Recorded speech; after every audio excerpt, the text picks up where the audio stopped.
Work for free. With young people nearly shut out of the market by recession, regulation, child labor laws, and ghastly minimum wage laws, I would like to suggest the unthinkable.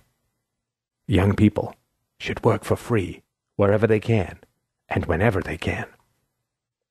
The reason is to acquire a good reputation and earn a good recommendation. A person who will give you a positive reference on demand is worth gold, and certainly far more than the money you might otherwise earn. Many of the essays in my book, Bourbon for Breakfast, turn out to have forecasted both the current mess and this solution. But first, let me tell a story of two cases in point.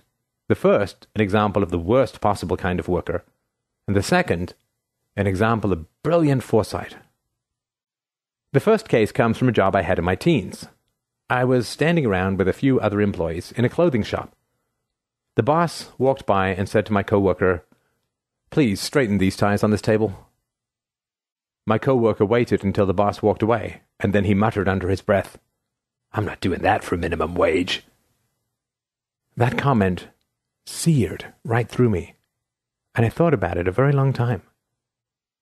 The worker was effectively asking for money up front before working, even though he was employed to do things like straighten ties. This was even worse than insubordination. He had this idea that the value he contributes to the firm should never exceed the value of the money he is earning in exchange. If that must be true, one wonders why anyone should ever hire him. The goal of every employer is to gain more value from workers than the firm pays out in wages. Otherwise, there is no growth, no advance, and no advantage for the employer. Conversely, the goal of every employee should be to contribute more to the firm than he or she receives in wages, and thereby provide a solid rationale for receiving raises and advancement in the firm. I don't need to tell you that the refusenik didn't last long in this job. In contrast, here is a story from last week. My phone rang. It was the employment division of a major university. The man on the phone was inquiring about the performance of a person who did some site work on Mises.org last year. I was able to tell him about a remarkable young man who swung into action during a crisis and how he worked 3 19-hour days, 3 days in a row, how he learned new software with diligence, how he kept his cool, how he navigated his way with grace and expertise amidst some 80 different third-party plugins and databases, how he saw his way around the inevitable problems, how he assumed responsibility for the results, and much more. What I didn't tell the interviewer was that this person did all this without asking for any payment. Did that fact influence my report on his performance? I'm not entirely sure, but the interviewer probably sensed in my voice my sense of awe towards what this person had done for the Mises Institute. The interviewer told me that he had written down 15 different questions to ask me, but that I had answered them all already in the course of my monologue, and that he was thrilled to hear all these specifics. The person was offered the job. He had done a very wise thing. He had earned a devotee for life. The harder the economic times, the more employers need to know what they are getting when they hire someone. The job applications pour in by the buckets, all padded with degrees and made to look as impressive as possible. It's all just paper. What matters today is what a person can do for a firm. The resume becomes pro forma, but not decisive under these conditions. But for a former boss or manager to rave about you to a potential employer, that's worth everything. Sadly, many young people who can't get jobs have no work experience to show for themselves at all.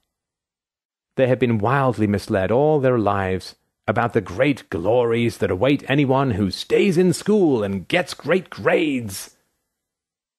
There are innumerable aerospace engineers, mathematicians, and even lawyers who are in this situation, to say nothing of sociologists, historians, and people with degrees in communications and marketing.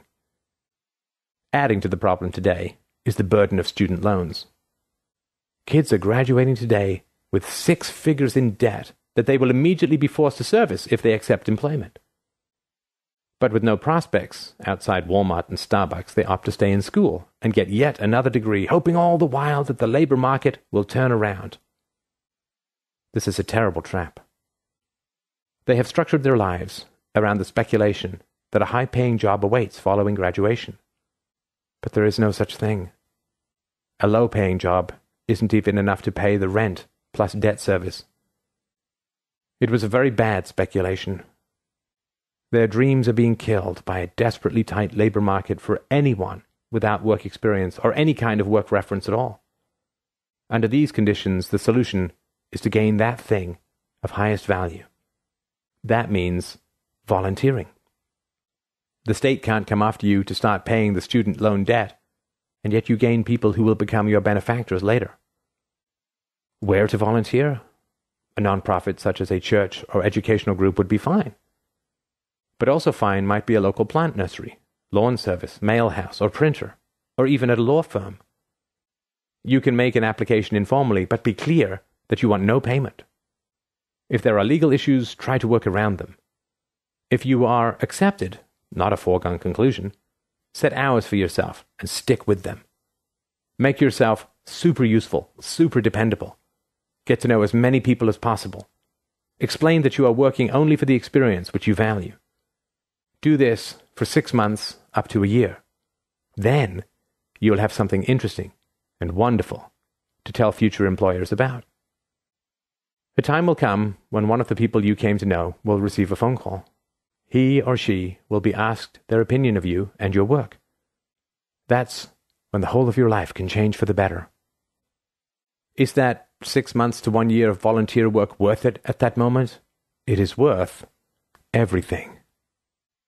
On the other hand, you can spend your life refusing to straighten ties because you aren't paid enough to do that.